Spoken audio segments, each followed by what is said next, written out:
Vilagarcía recupera este verán a súa carreira nocturna. A proba realizará este ano a súa 17ª edición. O percorrido será o mesmo que nas últimas carreiras, con 10 km de longitude, pero as novas normativas sanitarias levan a organización a introducir novidades. Que se vai a suprimir, digamos, solamente se vai facer a proba senior, non vamos facer as probas que se facían con rapaces, con grupos de edades de rapaces, entón solamente se fará a proba senior, non?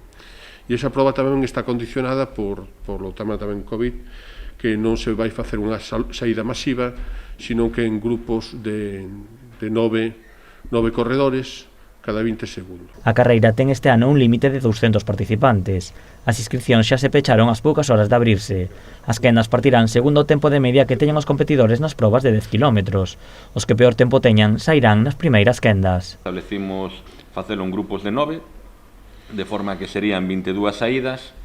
Desta maneira, cando os primeiros atletas que saian pasen por meta, xa todos os atletas habrán realizado a saída e evitaremos a concurrencia de atletas que están saindo cos que están participando xa na proba.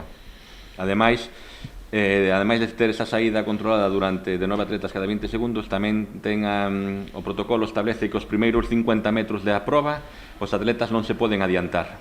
Teñen que ir tal cual saíron, vale? Haberá 5 categorías que dividirán os competidores por franxas de idade. Todos os participantes recibirán unha medalla e unha camiseta, pero ademais os primeiros clasificados de cada categoría recibirán un premio.